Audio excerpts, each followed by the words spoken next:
ومن سيئات أعمالنا من يهده الله فلا مضل له ومن يضلله فلا هادي له أشهد أن لا إله إلا الله وأشهد أن محمدا عبده ورسوله صلى الله عليه وسلم لا نبي بعد أما بعد.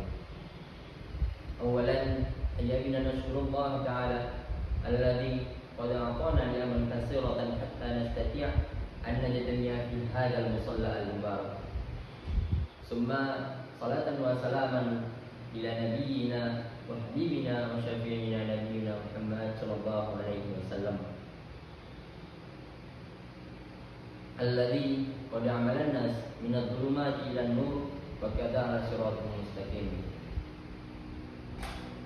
Segala puji bagi Allah yang mana Dia telah melimpahkan rahmat dan karunia kepada kita semua, sehingga kita telah dapat berkumpul di musala yang sama-sama kita cintai ini. Salawat dan salam tak lupa dan tak bosan juga kita hadiahkan kepada Nabi junjungan alam, yakni Nabi besar Muhammad sallallahu alaihi wasallam. Baik, sidang jemaah salat Isya yang dirahmati oleh Allah Subhanahu wa taala. Pada pidato kali ini, pada ceramah kali ini, yang mana bertemakan kenapa kita sulit khusyuk dalam ibadah. Sidang jemaah yang dirahmati Allah Subhanahu wa taala. Kita semua salat 5 waktu setiap harinya. Mungkin bapak dan ibu-ibu sejak kecil sudah hafal gerakannya. Mungkin sejak kecil sudah hafal urutannya. Dan juga sejak kecil juga sudah hafal gerakannya. Ibadah kita terlihat baik-baik saja. Dari luar tidak ada yang kurang sama sekali.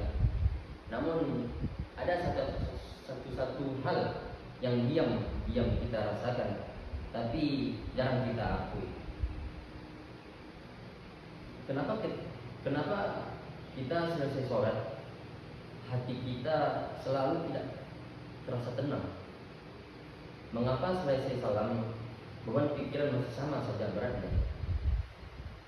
Dan juga mengapa ibadah yang seharusnya menenangkan kita itu kadang justru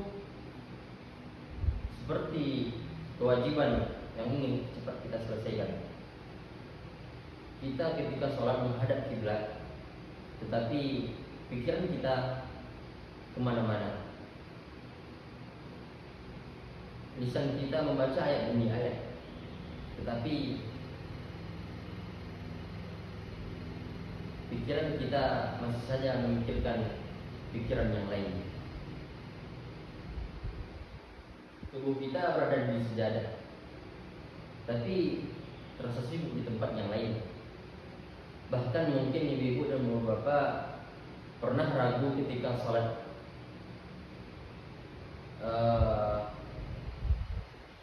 Ketika sholat tadi saya sudah rakaat ketiga atau sudah rakaat kedua. Kadang ketika sholat itu kita hitung ulangannya. Itu karena kita bukan lupa gerakannya, tetapi itu sejak awal hati kita memang tidak benar-benar hadir di hadapan Allah Subhanahu wa taala. Dan juga bapak dan ibu-ibu sering menenangkan diri dengan berkata, yang penting saya sudah sholat. Kata-kata yang penting saya sudah sholat seolah-olah itu hanyalah kewajiban administrasi antara Tuhan dan hambanya. Padahal kalau sekedar menggugurkan kewajiban, mengapa Allah sebut sholat sebagai penolong hidup kita? Dan juga mengapa Allah sebut sholat itu sebagai pengingat terbesar bagi jiwa yang gelisah? Allah Subhanahu wa taala berfirman dalam surat Al-Mu'minun ayat 12 yang berbunyi, A'udzu billahi minasy syaithanir rajim. Bismillahirrahmanirrahim. Qad aflahal mu'minun alladzina hum fi salatihim khashi'un. Sungguh beruntunglah orang-orang mukmin, yaitu orang-orang yang khusyuk dalam sholatnya. Surat Al-Mu'minun ayat 12. Dalam surat ini Allah tidak menyebutkan beruntung orang yang paling banyak sholatnya, tidak pula yang paling cepat menyelesaikannya. Yang mana artinya ada kualitas hati yang lebih menentukan daripada sekedar gerakan. Yang mana khusyuk itu bukan sesuatu yang otomatis hadir, karena kita berdiri di atas sejadah. Dan juga banyak orang yang ingin khusyuk, tetapi tidak mengerti mengapa hatinya itu khusyuk diam. Kadang kita dalam sholat tersebut ingin fokus, tetapi pikiran kita berisik, pikiran kita kemana-mana. Kita ingin dekat dengan Allah, tapi jiwa kita terasa lebih jauh saja. Itu barangkali yang bermasalah bukan sholatnya. Barangkali di hati kita terlalu banyak hal-hal yang kita bawa dari luar. Lalu mengapa hati ini sulit untuk diam? Mengapa hati ini sulit untuk tenang saat kita menghadap Allah Subhanahu wa Ta'ala? Karena ibu-ibu dan bapak, karena hati yang penuh sulit untuk khusyuk di hadapan Allah Subhanahu wa Ta'ala, dan juga karena hati yang sibuk dengan dunia itu juga sulit untuk hadir di hadapan Allah Subhanahu wa Ta'ala. Maka yang perlu kita perbaiki bukan sekedar gerakan, tetapi juga apa yang simpan di dalam hati. Maka dari itu, marilah sama-sama kita belajar untuk membersihkan hati kita, walaupun itu sedikit demi sedikit. Dan juga mari kita lepaskan beban yang kita bawa dari luar, dan juga kita memohon ampun atas kesalahan kita terhadap Allah, dosa-dosa kita terhadap Allah. Kita memohon ampun dan menghadirkan niat yang tulus setiap kali kita berdiri di hadapan Allah Subhanahu wa Ta'ala.